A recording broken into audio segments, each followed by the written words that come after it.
Hi, this is Kerry Artak with Wicked Stocks, bringing you your daily Apple report for Friday, February 23rd, 2024. But before I walk you through the charts, as usual, just want to encourage you to please click like if you haven't already, subscribe to the Wicked Stocks YouTube channel, share the content if you would with friends and colleagues, and check out wickedstocks.com, where we offer a full suite of both daily and weekly analytical videos just like this one. Daily analysis in the SPY and the Triple Q, that is the S&P 500 and NASDAQ 100 ETFs. Weekly analysis in the S&P 500 Index, the NASDAQ 100 Index, the Long Bond ETF, the TLT, as well as 2 individual stock picks a week that you never see on YouTube. That is 8 a month that cater to the 3 to 5 week swing trader out to the 3 to 5 month near-term investor. We're always looking for at least 20% moves on those stock picks, and you can check out all of this for no cost for 5 days. We offer a 5-day free trial up front with a wickedstocks.com subscription. So sign up for wickedstocks.com, check it all out. If you don't like what you see within 5 days, you can cancel your subscription at no cost to you whatsoever. Let's take a look at the chart. Start with the big picture. Big picture still remains bullish long-term through the year, above 162.88 to 164.30, an area I don't expect the market to revisit unless we were to close some week coming up below 175.81, and I'm not expecting that either. We did test this descending channel top after having closed above it several months ago. We fell back to it about 2 months ago. It held nicely, almost to the very tick. And since then, we've been in this sort of consolidated framework, but the bias remains up above 175.81, and again, longer term, above 162.88 to 164.30. This 237.97 channel top still considered in reach by the end of the year.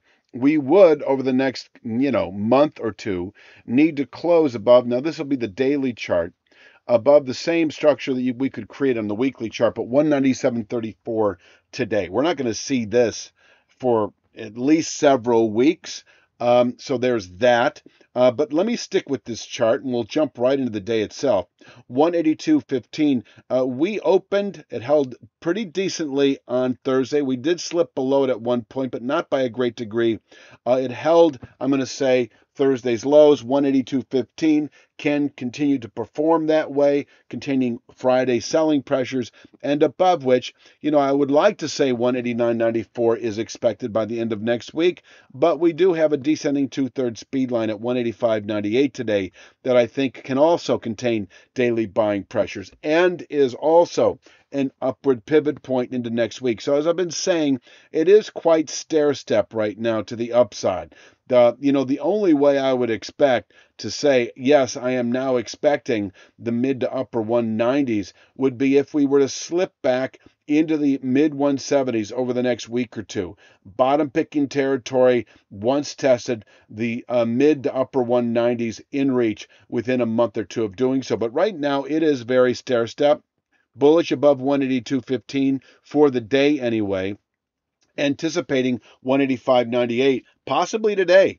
185.98 can contain session strength. And if we do close above 185.98, we're just another probably 2 to 3 days away from reaching 189.94. Descending two-thirds speed line that can absorb buying through next week, and we could fall away from here.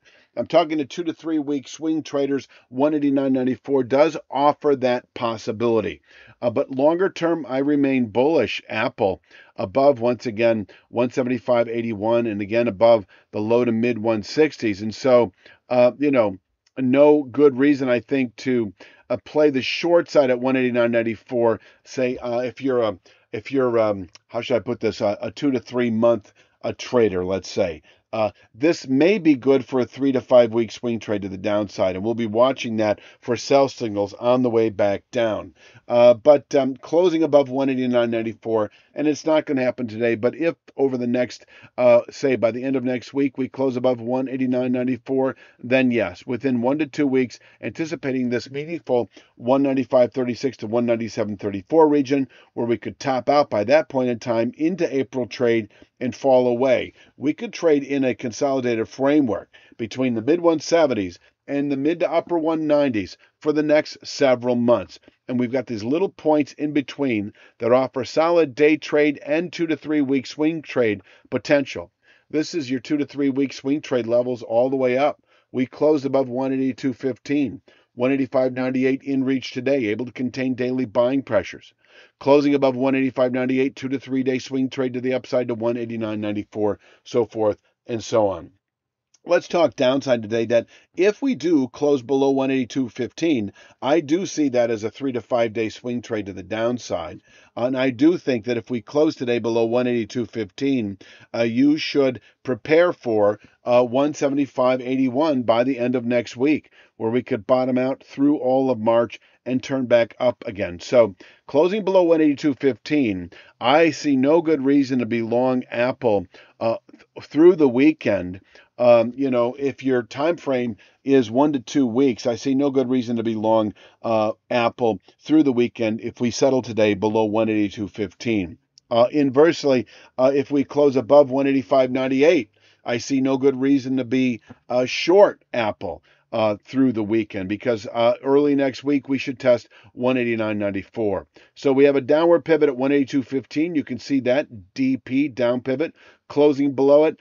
This market should fall back into the mid 170s by the end of next week. And so that is your 3 to 5 day swing trade to the downside with a settlement below 182.15. Your 3 to 5 day swing trade to the upside is a settlement today above 185.98. Then anticipating 189.94, where we can top out on a weekly, potentially monthly basis.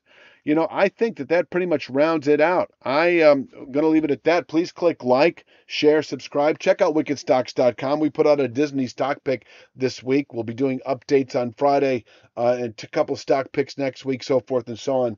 Check us out. We offer a 5-day free trial. If you don't like what you see after 5 days, you can bow out at no cost to you whatsoever. I'm going to leave it at that for Friday's Apple Report. We're back Sunday afternoon with Monday's Apple. You have a great weekend.